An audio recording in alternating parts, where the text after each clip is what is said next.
Hi everyone, thank you for joining us today in our podcast on African leadership. Today we are considering the topic of mindset. In that it's a very important topic as it relates to African leadership and also as it relates to the people, the ordinary African people. In this case, we are looking at Nigerians, the mindset the people have, whether it is progressive, whether it is helping them to be able to achieve the objective that they want as a people in the world that we live in today that is dominated by a certain objective. Of course, it has always been dominated by objective from national goal, for example, to individual goal, to business goal. For you, of course, to be able to realize the goal that you set for yourself, you need to have a winning mindset. You need to have the kind of mindset that allow you to be able to achieve your goal. So today we are going to be considering this particular aspect of our leadership discussion, which is mindset. Because at the end of the day, the person who eventually become our leader is usually among us. He's like us. So that when we say that maybe, for example, the Nigerian politics is corrupt, it is because the Nigerian people are corrupt also. Because if the Nigerian people are not corrupt, it will be impossible for them to have a leader that is corrupt. So we as a people do have a huge responsibility in shaping the kind of life that we want. Of course, the kind of life that we want, not necessarily only in the village or maybe in the city that is far away from Abuja. I mean, also the kind of life that we want to be reflected in Aso Rock. Because that life in Aso Rock, whether we call it corrupt, whether we call it non-functioning, irresponsible, whatever you want to call it, it's a reflection. It's a reflection of the Nigerian people. That is what the Nigerian people condone. That is what the Nigerian people accept. That for them is okay. But of course, not to every Nigerian. It's not acceptable to every Nigerian. That is why a lot of people are clamoring for a change. There is a need for a change. And for us to have a change, we need to start the change from upstairs, from our mentality, from our way of thinking, from our behavior. All these things, of course, are under the auspices of mindset. So today we are going to be looking at this question of mindset as it affects us as a people. So the person I'm going to be interviewing in this podcast is Dr. Chido. He's a Nigerian in UK. Of course, he's going to explain to us a little bit about himself and what he does. So Dr. Chido, I want to thank you very much for having accepted to talk to me in this podcast on African leadership. Can you explain to the people a little thing about you so at least it help them to know you, who you are and what you do? Okay, my name's Dr. Chido Agunabo Ajora, a psychologist, founder, Indigenous Peoples Movement of the 21st century, founder, Skinvage, and also founder, Hungry and Angry Community and Global Support Initiative. Thank you very much for that, Dr. Chido. Now, I want to point out one thing on your explanation, which is a project that you're currently working on. I remember, for example, Fela, when he made use of the word suffering and smiling. So with me, Nigerian people, even though they were smiling, they were actually suffering. That a lot of things were going wrong in Nigeria and that the country needed a change. Of course, this was during military regime and a lot of things happened both to Fela and, of course, to the Nigerian people. So which means that this is something that has been going on among the people, this kind of reflection of how the average Nigerian mindset is being affected by the collective understanding that we have about ourselves and about our relationship to the authority. For whether you are talking of democracy or military dictatorship, the Nigerian people have always suffered in their hands. All right, now looking back to the project that you are working on, so can you tell us exactly what you do? How do you carry out your operation? Yeah, first of all, let us revisit your phrase where you said Nigerians are smiling and suffering. I think that used to be an old adage. Right now, the reflection in Nigeria and Africa is that Nigerians are suffering and suffering.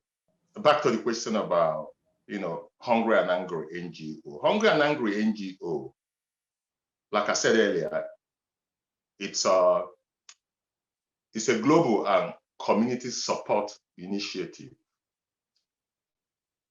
The idea is to try and do things different from the way our people have done things. We work with the environment, we work with the less privileges, we network with government of Africa. The idea is to try to introduce something different to them, introduce a pattern that they're not used to, in terms of governance of the people. And that directly has to do with, that targets the people's mindset. Of course, people's mindset is the only way a nation can be built. If people have the right mindset, then it will reflect in their society. If you look around the world today, you see that thriving societies have the right mindset.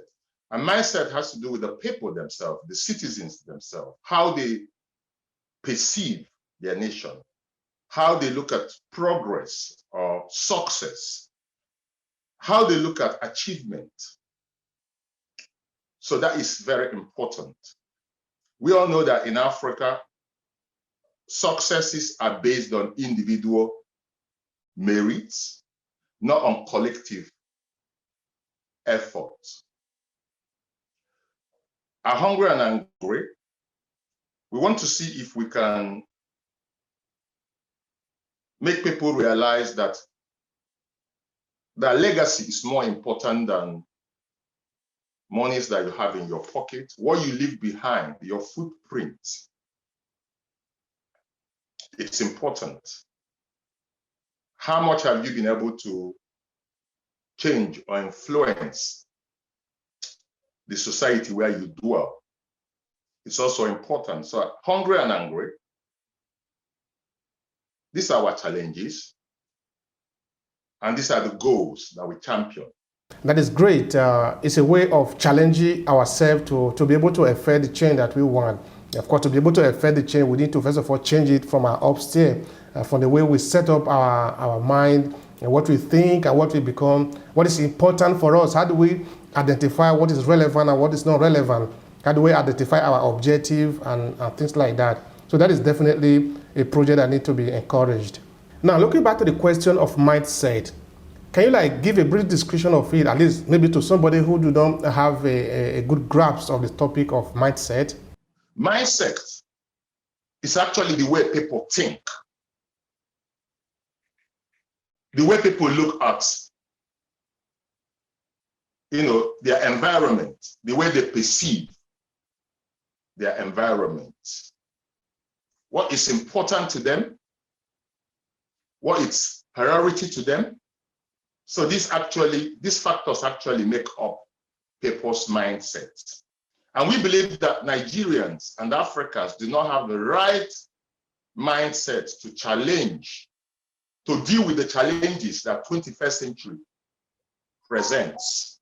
Mindset is an established set of attitude held by someone. The region seems stuck in a medieval mindset anyways. Our region is stuck in a medieval mindset. So we're talking about mindset of, the mindset that people had some 6,000-7,000 years ago. That is exactly the way that Africans think today. And that is the reason, amid abundance of human and natural resources in Africa, we are still the most backward race. Something has to be done about it. Something really has to be done about that. And again, that is the reason why hungry and angry have emerged. And we're identifying other people, other groups of people who have the same aspiration with us. And to see how we can network and correct the inequity, the injustices, the iniquities in the society. Because when we can draw comparison with countries like Dubai, that's probably about 20 years old. I mean, Dubai is a miracle. But the only reason why Dubai is a miracle is because of the mindset of the people who decided to come together and